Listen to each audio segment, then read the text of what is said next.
The relentless human pursuit of happiness is a cornerstone of existence, a beacon guiding countless endeavors, philosophies, and self-help regimens. Yet, paradoxically, widespread and enduring happiness remains elusive for so many. We are bombarded with prescriptions for fulfillment, positive thinking, mindfulness, goal setting, grit, approaches that often frame unhappiness as a simple lack of effort, discipline, or the right perspective. This dominant narrative suggests happiness is readily available if only we adjust our external circumstances or consciously choose a more optimistic internal state. But what if the true barriers lie deeper, beneath the surface of conscious intent, woven into the very fabric of our psychological architecture designed, ironically, to protect us? What if the guardians of our inner world have, over time, become its unwitting jailers? This radical idea, confronting the comfortable myth of simple self-improvement, finds its most profound articulation in the work of Sigmund Freud, the architect of psychoanalysis. Freud peered into the shadowed theater of the unconscious mind and revealed a dynamic interplay of forces, urges, anxieties, prohibitions, managed by sophisticated, often invisible, maneuvers he termed psychological defense mechanisms. Far from being mere coping strategies, Freud unveiled them as fundamental operations of the ego, erected to manage the intolerable tension between primitive desires, the ID, internalized societal rules, the superego, and the demands of external reality. He showed how these defenses, while essential in navigating the turbulent waters of early development and managing acute trauma, can calcify into rigid patterns that distort perception, constrain behavior, and ultimately, wall us off from the very experiences, connections, and authentic self-expression that constitute genuine happiness. The seemingly simple mechanisms of denial, projection, and rationalization, often dismissed as minor character flaws, were, in Freud's view, powerful shapers of destiny, capable of trapping individuals in cycles of unreality and unhappiness. Are these defenses our protectors or our captors? Unearthing the truth demands a journey into the Freudian landscape, a challenging exploration of the internal forces that may be silently sabotaging our most cherished aspiration. The genesis of Freudian thought on psychological defenses is inextricably linked to the historical and cultural context of fin de siècle Vienna. In a society characterized by rigid social norms, sexual repression, and a burgeoning scientific positivism that struggled to account for the irrational depths of human behavior, Freud's talking cure and his theories of the unconscious were revolutionary, bordering on scandalous. He observed patients suffering from inexplicable physical symptoms, hysteria, anxieties, and pervasive unhappiness, symptoms that defied purely medical explanation. Through their free associations, dreams, and slips of the tongue, he began to discern patterns of avoidance, displacement, and transformation of psychic energy. The concept of defense arose directly from his clinical work with hysteria, where he saw painful or unacceptable memories and feelings being repressed, pushed out of conscious awareness. This initial defense, repression, became the cornerstone, but Freud soon recognized a panoply of other mechanisms, each serving to protect the fragile ego from overwhelming anxiety. The historical context is crucial. The Victorian era's strict morality and emphasis on control likely intensified the need for robust defenses against forbidden impulses, particularly sexual and aggressive ones. Freud's genius lay in recognizing that these were not unique pathologies but universal processes, operating in everyone, differing only in degree and type. The evolution of this concept, from the initial focus on repression of traumatic memories to Anna Freud's systematic cataloging and elaboration of various defense mechanisms, like identification with the aggressor, intellectualization, etc., demonstrates a growing understanding of their complexity and pervasiveness in everyday life. This historical lineage grounds the idea: defenses are not a modern affliction, but a fundamental aspect of the human psychic apparatus grappling with inherent conflict. The fundamental purpose of a psychological defense is to reduce anxiety and protect the ego's integrity. Anxiety, in the Freudian model, signals danger either from the external world or, more crucially, from the internal world, the demands of the ID or the punitive judgment of the superego. Defenses operate unconsciously, like silent sentinels altering the perception or expression of thoughts, feelings, or impulses that are deemed unacceptable or too painful to confront directly. Consider the seemingly simple act of denial. At its core, denial is the refusal to accept external reality because it is too threatening. A classic, albeit grim, example is the initial denial of a terminal diagnosis: no, it can't be true. This defense serves a vital, immediate purpose. It provides a psychological buffer, allowing the individual time to mobilize other coping resources before the full weight of reality descends. It is, in this acute sense, protective. However, the hidden dynamic that maintains denial is the immediate, albeit temporary, relief it offers from pain and fear. Facing the truth is inherently uncomfortable. Denying it feels, for a moment, safer.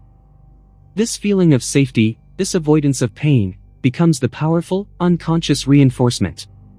The context for learning denial often begins in childhood, where facing harsh realities might be genuinely overwhelming for a developing ego. A child might deny parental conflict or abuse because they lack the capacity to process it or escape from it. This pattern can persist into adulthood, becoming an automatic response to any perceived threat to one's emotional equilibrium or worldview. Now, let us explore how denial, a mechanism designed for protection, morphs into a significant impediment to happiness. Happiness, in a profound sense, requires an engagement with reality, an ability to perceive circumstances, both internal and external, accurately, to learn from mistakes, to adapt, and to connect authentically with others based on shared truth, not comfortable fictions. Denial prevents all of this. By refusing to acknowledge problems, whether it's a failing relationship, a dead-end job, a personal addiction, or a negative character trait, the individual eliminates the possibility of addressing them. Imagine a generic case. Someone in a financially precarious situation denies the severity of their debt, avoiding bills, ignoring warning signs, and continuing to spend as if everything is fine. The immediate anxiety of facing the numbers is avoided, but the underlying problem festers and grows. True financial security and peace of mind, components of happiness, become impossible as long as the denial persists. On a deeper level, denial prevents emotional growth. If you deny feeling hurt by a loved one's actions, you cannot process that hurt, set boundaries, or communicate your needs. The unresolved pain remains, perhaps manifesting as passive aggression, resentment, or emotional withdrawal, all antithetical to fulfilling relationships, a key source of happiness. Denial keeps the individual stuck in a static, often worsening, state, substituting a fragile, unreal comfort for the dynamic, sometimes challenging, but ultimately rewarding process of confronting and navigating reality. The hidden dynamic here is the unconscious equation: reality equals pain, therefore unreality equals safety/happiness. This is a fundamental distortion that traps the individual behind a wall of their own making. Projection offers another compelling example of a defense mechanism that, while serving a protective function, can severely undermine happiness. Projection involves attributing one's own unacceptable thoughts, feelings, or impulses onto another person. If you harbor unconscious feelings of hostility towards someone, but your superego deems hostility unacceptable, your ego might protect you from recognizing this internal conflict by perceiving them as hostile towards you. The anxiety associated with owning the unacceptable impulse is externalized, placed safely outside the self. The hidden dynamic here is the relief gained from externalizing the perceived badness. It's far easier to deal with a problem out there, in someone else, than to confront an unwanted part of oneself. The context for projection often lies in early experiences where certain feelings, anger, neediness, sexuality, were shamed or punished, leading the child to disown these parts of themselves and see them as belonging to others. A generic illustration: a person who struggles with their own fidelity might constantly suspect their partner of cheating, scrutinizing their every move, interpreting innocent interactions as suspicious. Their unconscious desire or fear of infidelity is projected onto the partner. How does projection obstruct happiness? It fundamentally sabotages authentic connection and healthy relationships. Relationships thrive on trust, empathy, and a willingness to see the other person for who they are, not as a screen onto which we project our internal conflicts. When we project, we are not relating to the other person, we are relating to a distorted version of them, created by our own unconscious material. This leads to misunderstandings, conflict, and emotional distance. The projected person feels unfairly accused, misunderstood, and often reacts defensively, which can then be misinterpreted as further evidence supporting the initial projection, creating a vicious cycle. The individual using projection remains unaware of their own disowned feelings, preventing self-awareness and personal growth. They are perpetually embroiled in external conflicts that are, in reality, unresolved internal ones. Consider the unhappiness inherent in constant suspicion, blame, and interpersonal strife.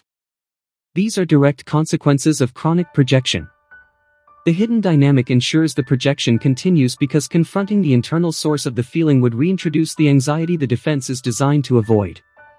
The projected badness feels safer out there, but this externalization comes at the steep cost of genuine intimacy and peace of mind.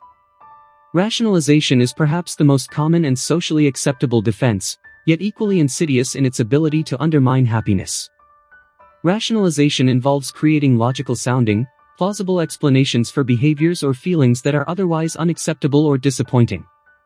It's the sour grapes mechanism. If you didn't get the job you wanted, you rationalize by convincing yourself you didn't really want it anyway, or that the company was clearly flawed. If you treated someone poorly, you rationalize by arguing they deserved it or that you had no other choice. The protective function is clear. It shields the ego from feelings of failure, inadequacy, guilt, or foolishness. It allows us to maintain a positive self-image even when our actions or circumstances contradict it. The hidden dynamic is the appeal of cognitive consistency and self-justification. Humans crave order and logic. An explanation, even a false one, is preferable to acknowledging a painful truth or a difficult internal conflict. The context for rationalization is pervasive, from childhood excuses, "the dog ate my homework," to complex adult justifications. We learn early on the power of a good story to avoid blame or discomfort. The impact of chronic rationalization on happiness is significant. While it offers temporary ego protection, it prevents genuine learning and growth. If you constantly rationalize away failures, you never examine the real reasons you failed: lack of preparation, poor skills, bad choices, and therefore cannot improve. If you rationalize away hurtful behavior, you cannot take responsibility, make amends, or change your patterns, thereby damaging relationships. Rationalization keeps you stuck in a loop where mistakes are never truly owned, and therefore, lessons are never truly learned. It creates a false narrative that prevents you from seeing yourself and your actions clearly, a necessary component for authentic self-esteem and meaningful change. Imagine a generic case: someone who consistently sabotages their own success, e.g., procrastinating on important projects, missing deadlines, rationalizes their behavior by blaming external factors: the client was unclear, my colleagues didn't provide information on time, or minimizing the consequences, it wasn't that important anyway. They avoid the anxiety of confronting their own fear of success or underlying self-doubt. The cost is professional stagnation, resentment, and a pervasive sense of being a victim of circumstances rather than an agent in their own life, all profoundly detrimental to happiness. The hidden dynamic ensures the cycle continues because the rationalization successfully deflects the painful truth about one's own role or limitations. These core defenses, denial, projection, and rationalization, rarely operate in isolation.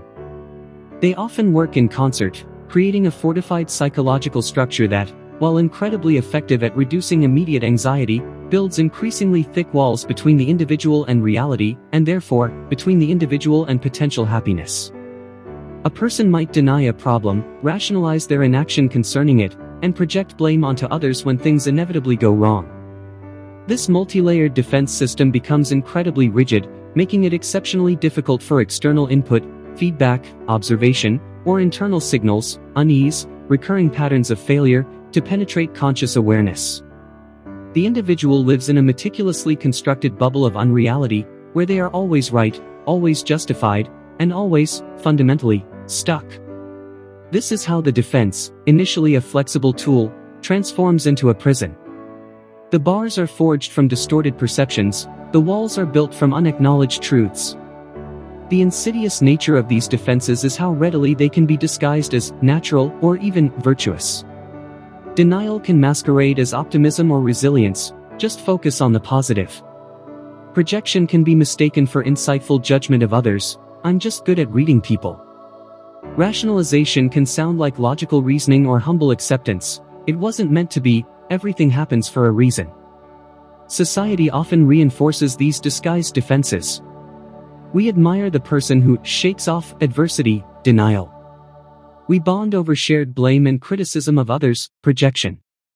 We accept convenient excuses, rationalization.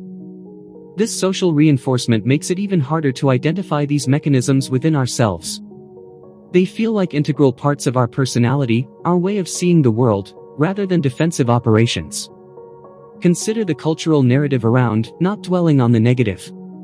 While positive focus is healthy, taken to an extreme, it becomes denial, preventing necessary grieving or confronting difficult truths.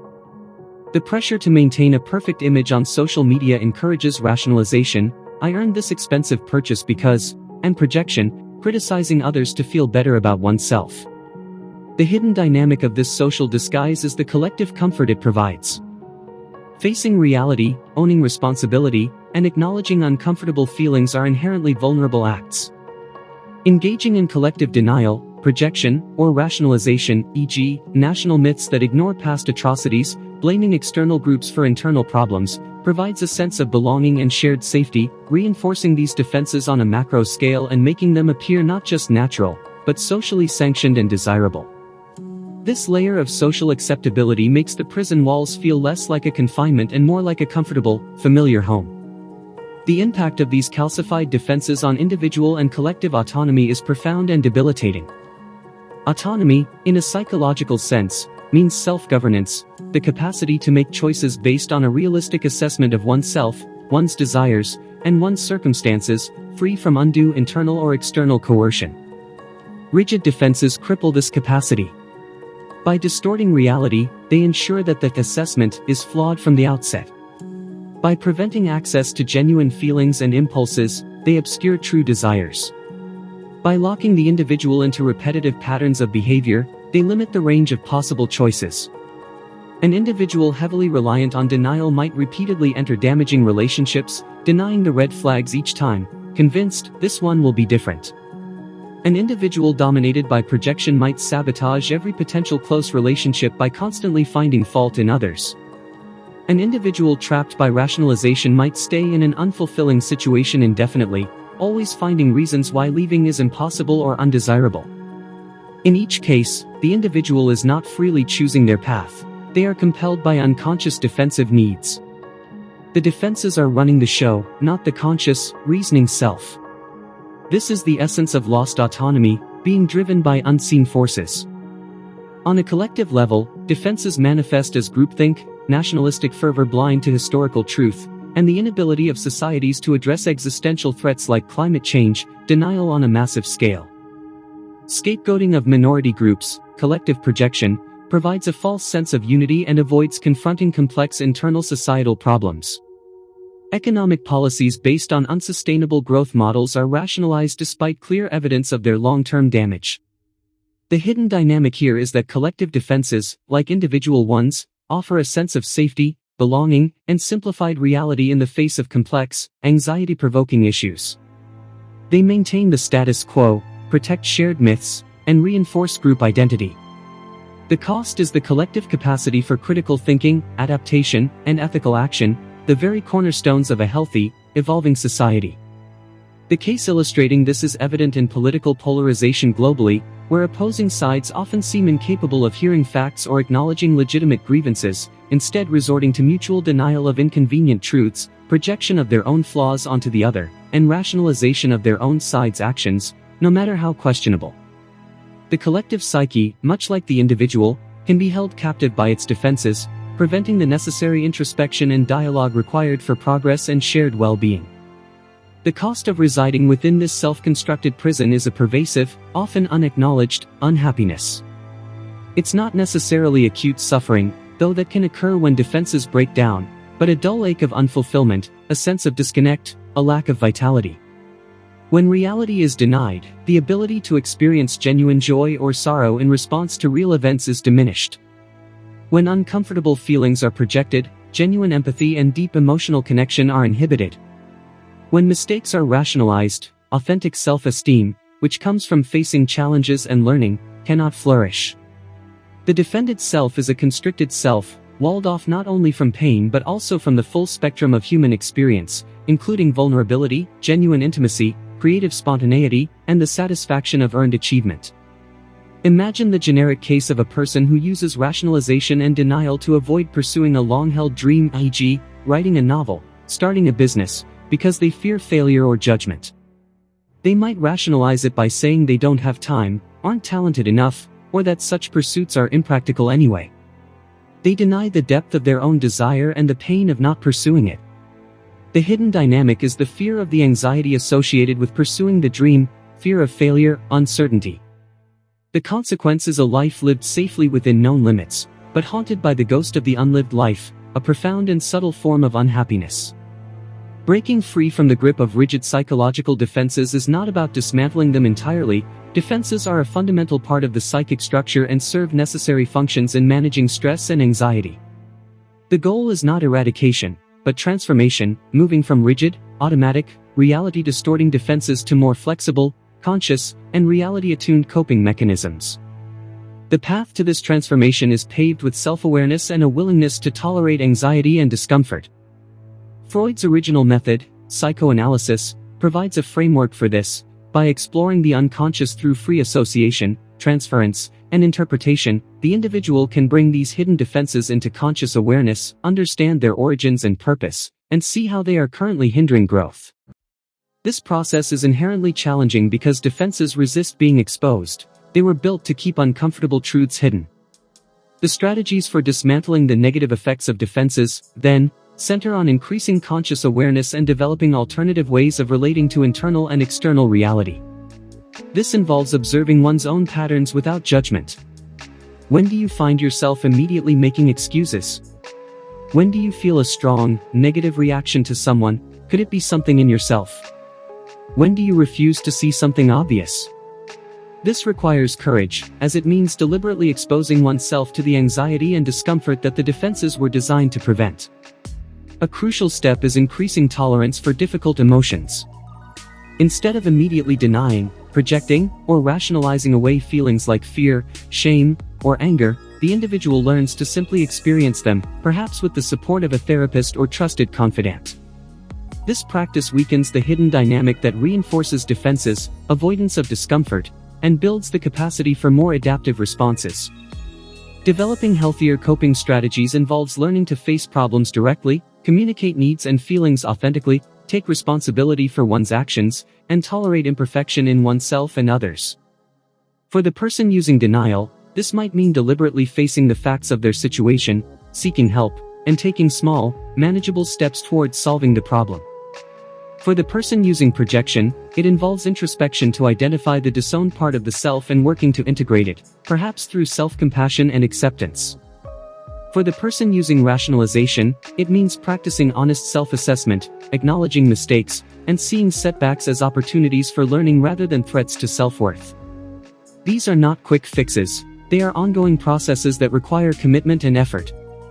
The strategies layer involve specific practices, journaling to track thoughts and feelings, mindfulness meditation to increase present moment awareness, making it harder for unconscious defenses to operate unnoticed, seeking feedback from trusted sources, and practicing receiving it without immediately defending, and, crucially, engaging in therapeutic work tailored to exploring these unconscious patterns. The context for these strategies is the inherent human capacity for growth and change. The hidden dynamic they address is the unconscious drive to avoid pain, seeking to replace it with a conscious choice to tolerate discomfort for the sake of greater authenticity and fulfillment. The generic case illustrating this is the individual who, through therapy and self-work, begins to recognize their pattern of rationalizing failures. Instead of saying, "I didn't get the promotion because my boss is unfair," they learn to ask, "What could I have done differently? What skills do I need to develop?" This shift from external blame to internal responsibility is a direct result of weakening the rationalization defense and represents a significant step towards autonomy and the capacity for genuine achievement and satisfaction. Considering unexpected connections further illuminates the pervasive nature and impact of defenses. In art, for instance, certain movements can be seen as collective responses to societal defenses. Surrealism, with its exploration of dreams and the unconscious, challenged the rationalizations and repressions of bourgeois society. Abstract expressionism can be interpreted, in part, as an attempt to bypass conscious control and defenses, allowing raw emotion and impulse to emerge directly onto the canvas. In technology, the rise of filter bubbles and echo chambers on social media provides fertile ground for reinforcing denial, projection, online shaming, and rationalization, dismissing opposing viewpoints as inherently wrong or malicious. Algorithms, designed to keep us engaged, often feed us information that confirms our existing biases, effectively insulating us from challenging realities and reinforcing our defensive worldviews. This creates a collective digital environment where defenses thrive, making genuine dialogue and understanding increasingly difficult. Even in biology, the chronic stress response, triggered by perceived threats, which can be amplified by defensive distortions of reality, has profound physical consequences, demonstrating how the psychological prison can manifest in physical ailments. The body keeps the score of the mind's unresolved conflicts and defensive maneuvers. The journey towards greater happiness, seen through a Freudian lens, is not about eliminating internal conflict or anxiety. These are inherent aspects of the human condition. It is, rather, about changing our relationship to them. It's about recognizing the sophisticated, often cunning, ways our own minds protect us in the short term at the expense of our long-term well-being. It's about understanding that the very mechanisms designed to keep us safe might be the primary architects of our unhappiness. The path forward involves a deliberate turning inward, a courageous examination of the patterns of denial, projection, and rationalization that operate within us. It requires tolerating the discomfort of facing reality, owning our feelings and impulses, even the unacceptable ones, and taking responsibility for our choices.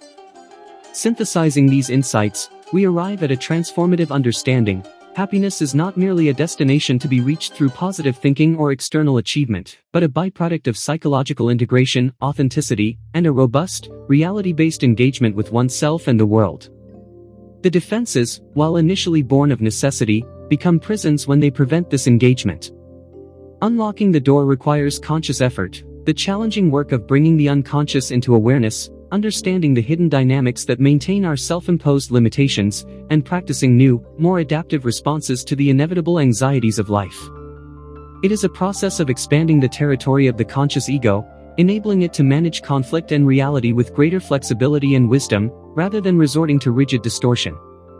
This journey is not about becoming fearless, but about becoming able to act authentically despite fear.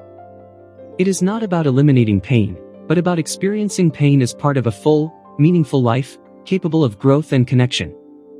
The analysis of psychological defenses, as revealed by Freud, offers not a deterministic sentence of unhappiness, but a profound roadmap for self-discovery and liberation.